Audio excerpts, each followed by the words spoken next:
Welcome to the latest edition of the Cranky Curmudgeon's Corner. Today we are going to discuss the aftermath. The aftermath of what? The aftermath of the inauguration, the election, the insurrection, the aftermath of a lot of things. I want to welcome our panelists.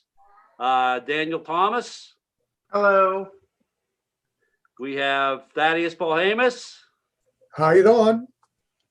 And his neighbor down below the Mason-Dixon line, Merrick Moses. Bonjour. With the questions. The first question. We are 23 days into the Biden presidency. We have been exposed to routine announcements, regular press briefings, cabinet confirmations, nothing sensational. I no longer get up in the morning wondering what horrific action or tweet was issued from the White House. You're right. We are now at the beginning of an administrative, effective, but highly boring period of governance, which is what 81 million citizens voted for.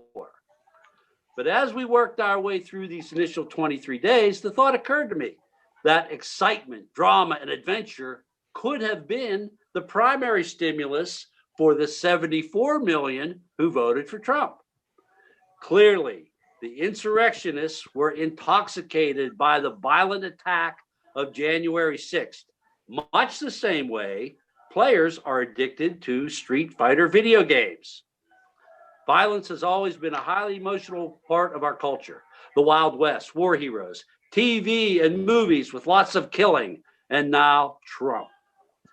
Do you think that the lure of adventure, drama, excitement, and intrigue was a significant contributor to Trump's popularity? Dan, we're going to start with you. Okay, there's a lot to unpack here. I was never bored during the Trump administration. I was usually horrified, but I was never bored. If it looked like boredom was going to creep into my life, he would tweet something. It was always a disaster. I think that that's exhausting. Like, I really enjoy listening to Lana Del Rey. I would not be able to hang out with her because she's obviously crazy. Do you think the Trump supporters were more in tune with the idea of the excitement that's what got them to like Trump so much? I'm not talking about you because you were never a Trump supporter. I'm talking about, do you think that's why he had so much popularity because of that? What you call horrified. No, I don't think that was why they liked him. That wasn't a downside to him. That was a feature, not a problem. What they liked about him was these boring, smug know-it-alls, the Barack Obamas, the Hillary Clintons, now the Joe Bidens, the smartest people in the room being in charge, made them feel inferior. And then you had somebody who sort of talked like them that they could relate to on that level. He is not like that. He is not the same. But they thought that he was one of them. That was the appeal. What they really liked about it, where they found satisfaction in the adventure, was watching the rest of us be horrified. There is a reason that they had their slogan, "Make liberals cry again." It's because they were sick of being, in their minds, talked down to. Okay, that makes sense to me. Thaddeus, what's your take? My take is real quick and simple. I say maybe there's less intrigue in the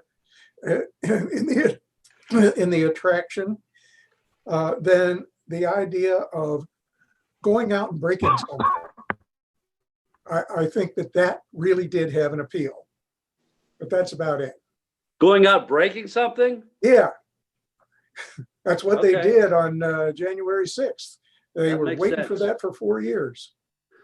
Merrick, what do you think is the cause of Trump's major popularity? The major cause of Trump's popularity? I think that he articulated hating all the people that his fans hate.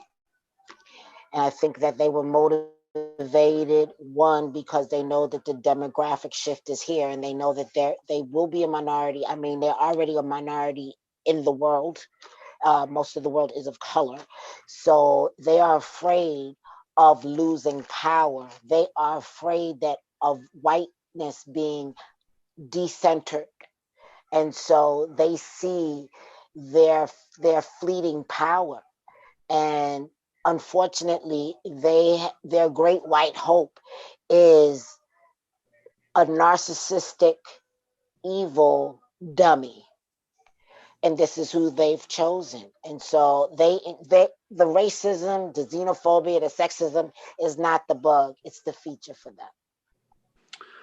Okay, question 2, long story short here. Producer Mike thought it would be an exciting episode for the corner if we invited a panel of Trump supporters to gang up on me and produce some real blood sport. His recruitment efforts resulted in 0 candidates willing to join a panel with me. So I thought I'd try to help out by contacting a relative of mine who was a Trump supporter who might be willing to join us for this particular type of episode. We got into a lengthy and outrageous text conversation that lasted for weeks. Actually, it's still going on. He kept insisting that the voter fraud allegations were legitimate and could not admit that Biden won the election. After the insurrection, the week before the inauguration, he texted me that the greatest event in human history was about to happen and that I would be disappointed at first, but eventually I would learn to accept it. This internet-generated fantasy was labeled by some as the storm. It was and is continued to be believed by many Trumpists who have been radicalized by disinformation, resulting in the Stop the Steal movement and the January 6th insurrection. My question is there any way we can communicate with people who still believe Trump won? And if there is, please explain to me how this is done. Thaddeus, I'm going to let you start us off. Okay. How do we communicate with these people? Okay, how to communicate with these people? I'm going to say right off the bat that I don't know. All I can think of, and this is to praise Trump for having his novel plan to steal an election by loudly accusing the other side of stealing it from him by persuading 7 million more voters than he did. And justice can only be served if it be simply given back to him, no questions asked. Since there is that little inconvenience of the 64 court cases on his behalf that were either lost or dismissed, some by judges that Trump had appointed with the assumption that they would side with him no matter what. Due to the absence, not the paucity, of evidence for his claims of widespread voter fraud, then probably knowing that this wasn't going to work, he devised his nuclear option, that is violent insurrection. If all this doesn't convince his followers of his ill will, nothing will. And we'll just have to sit back and wait for the direct effects of his betrayals to fall upon his followers. Which is already beginning because he sees me trying to mitigate his guilt. He's already thrown him under the bus. But before I move on, I want to ask you: do you know anybody that is still within your social circle that has this belief that you still communicate with at all? I don't talk to her anymore. Okay, Merrick, how do we communicate with these people? Do you have anybody of that ilk that you still communicate with at all? No, not at all. And in fact, I was dating somebody whose friend was a Trump supporter, and we got into it because I'm like, you are friends with somebody who thinks I should be dead. So, you know what I'm saying? So, no, I don't. And how do we communicate with these people? First, we have to understand that they are in a cult and need to be deprogrammed. So if we're not thinking about deprogramming these people, it's like talking to a brick wall. There has to be interventions by, at least for some people, professionals, to get them to the point to see reality. Second of all, it's very hard for me to accept that they really worship a man who has a 40-year track record of scams, and they refuse to actually even research it. So there needs to be a deprogramming, and then we can talk to them. But until that time, we're wasting our breath. Okay, I believe that you're right about the deprogramming thing, but I have difficulty in going around with people that I feel that I have to condescend to. Like, for me to say I'm right, I'm better, you're just a dumbass who needs to be deprogrammed. I have difficulty doing that. I just don't like to be condescended to, and I don't like to be condescending myself. So Dan, so far we're 0 for 2 here. Go ahead, Merrick. Okay, so in regard to that, I have a sense of anti-intellectualism. So this has been going on among the American populace for at least the past 30, 40 years. This idea that this idea of actually being smart is a good thing. So when we talk about talking down to, I think what we are missing is how American education has dumbed people down so much that they don't prize being not even smart, just being how can I say, cognizant of what's going on. The problem is they live in a whole different reality than we do. So when I hear about, well, I don't want to condescend, what I'm hearing is that there is some type of wall around them that leads them to disdain intellectuals. It leads them to disdain even going to school past high school. You see what I'm saying? Absolutely. And I think that we need to understand that this has been a 30, 40 year movement to dumb down America. And in fact, I think it was 1990, the New York Times wrote a article about the Bart Simpsoning of America. And that was this idea that, hey, you could be stupid and still run the world. Yeah, I hear that. Dan, because we share that same relative, you know the issue, and I think you might agree with Merrick about the deprogramming stuff. Oh, absolutely. And you also were the one that told me about, the storm and what all that was. So what do you think? I do agree that this is a cult. I love Hillary Clinton. I love Kamala Harris. I don't wear their merchandise. I don't like Bernie Sanders, and here I am wearing his t-shirt.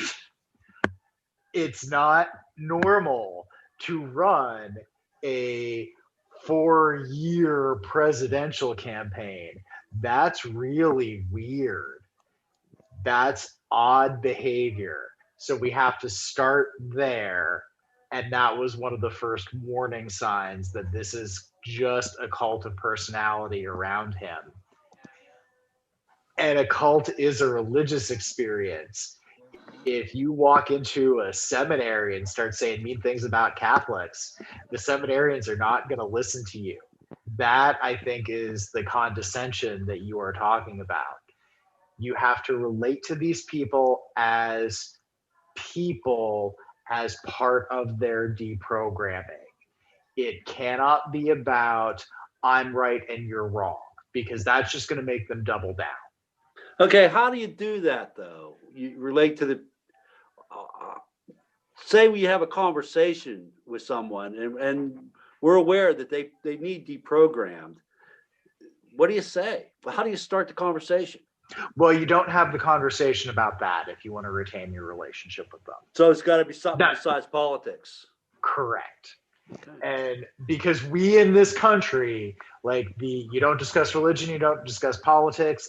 That's because we don't know how, as Americans, to have a civil discussion about these things when you're on opposite sides.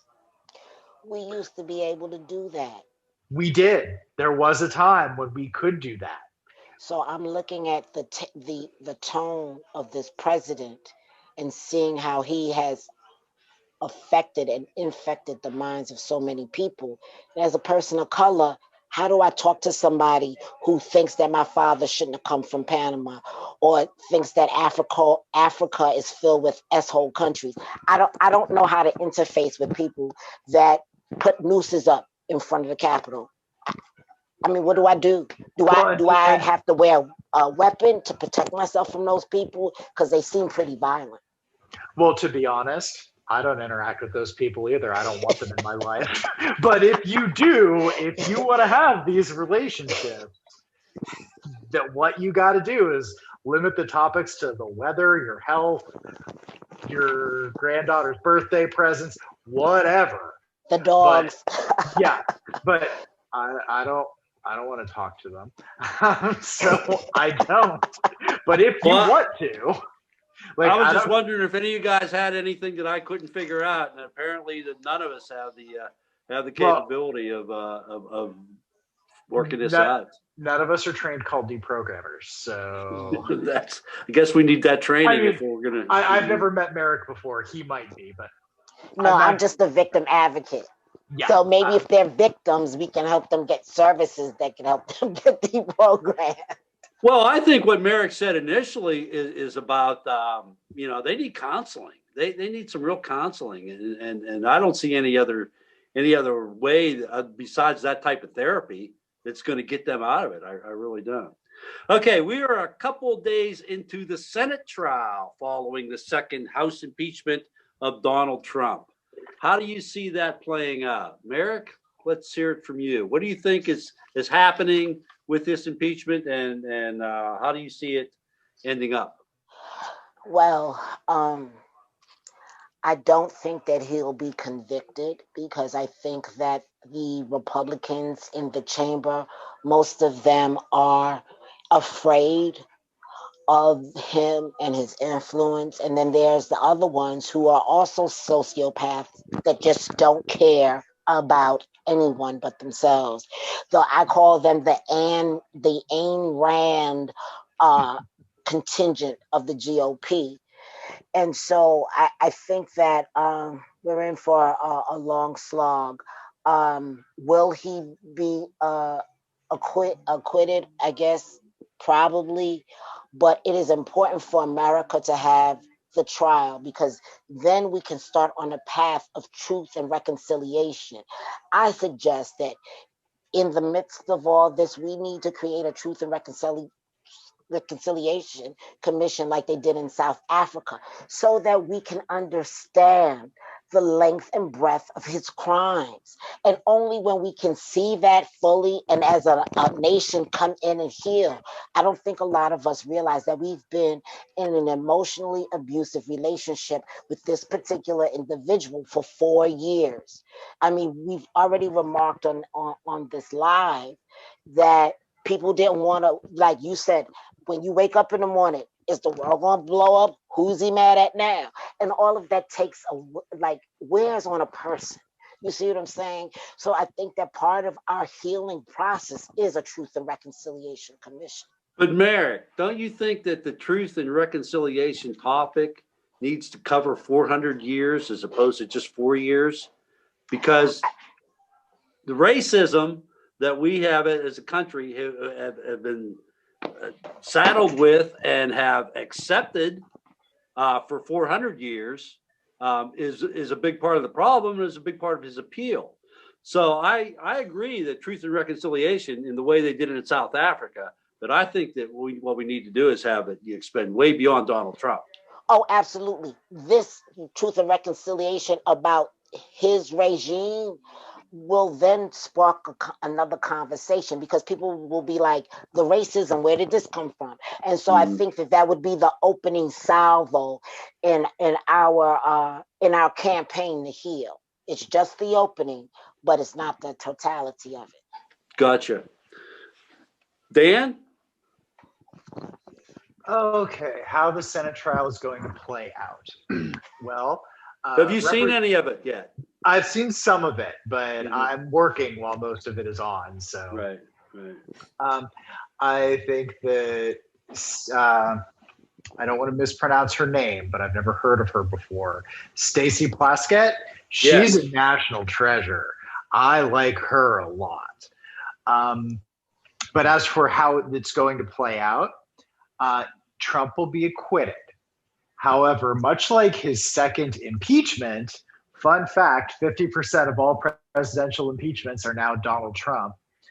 Much like his second impeachment, his verdict will be the most bipartisan guilty verdict ever because Mitt Romney was the first to split with his party during an impeachment conviction.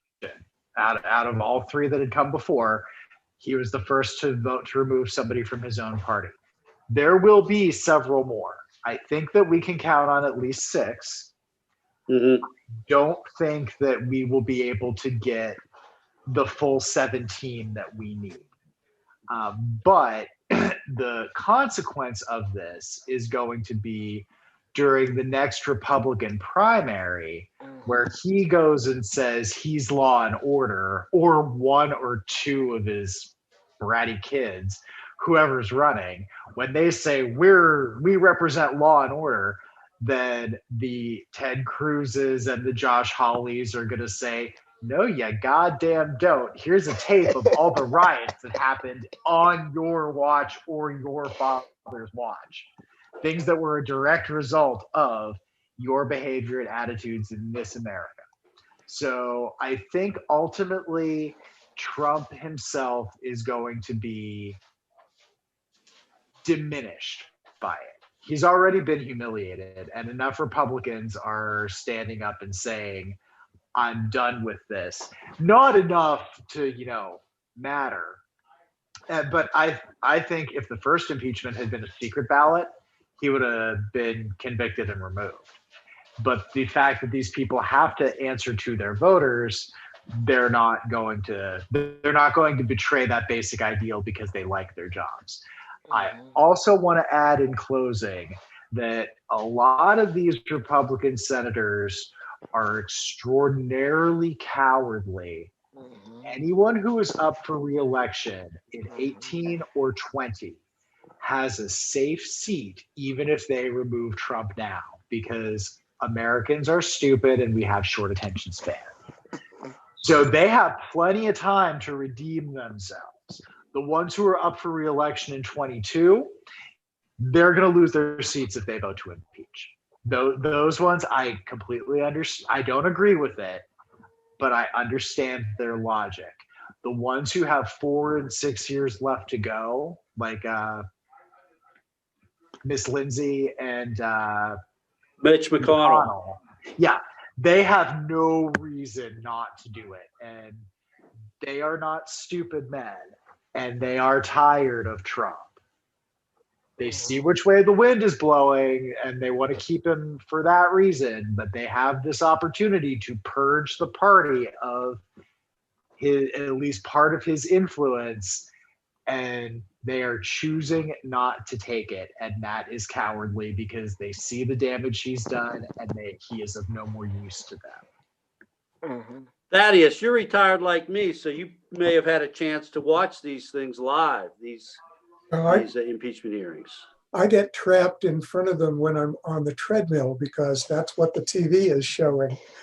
But so I have watched some, in the last 2 days, I've watched some pretty good speechifying, especially by our state's own Jamie Raskin, who's been doing a heck of a job.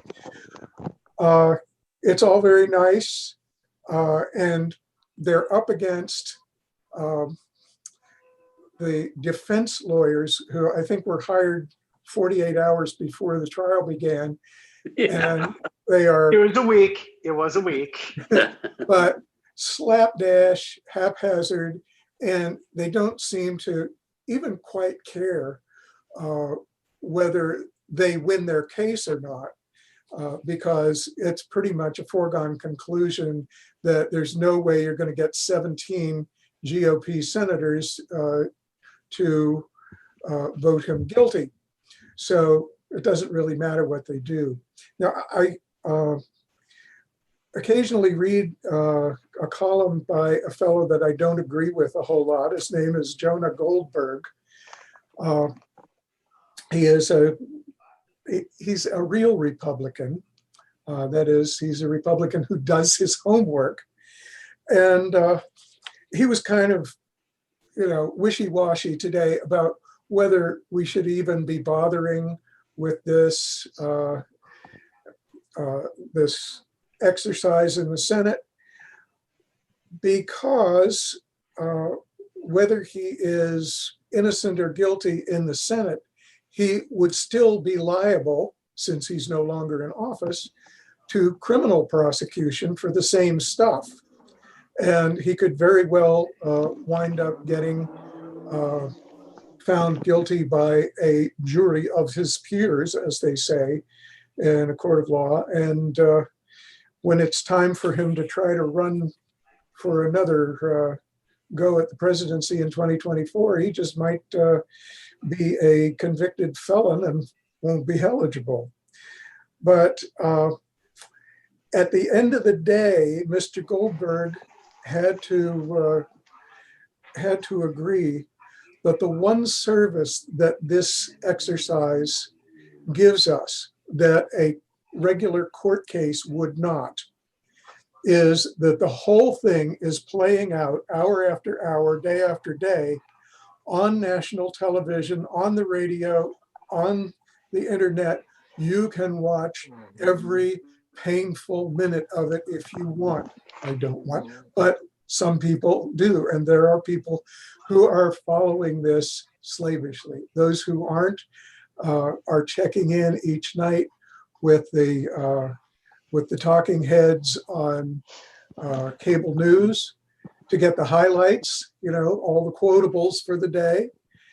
And a whole lot of people in the country are going to be able to hear the extent of Mr. Trump's criminality. And I kind of think that some of them might not be all that happy to vote for their senators in 2 years or 4 years if they vote to acquit. I know that the senators are afraid that Trump can, how did they say, primary him? Mm-hmm. But that might be a moot point if the voters themselves have looked at this and they said, well, I don't want anybody who is in Trump's corner to be in power. So although we're not going to get the guilty verdict that I think us lefties would like, we're still going to get some benefit. I agree. I think, they're afraid of being primaried, but there's more voters than just in the Republican primary who have the final say in the general election as to who's going to be their senator. Bingo. Okay, I want to thank Thaddeus, Dan, and Merrick for joining us.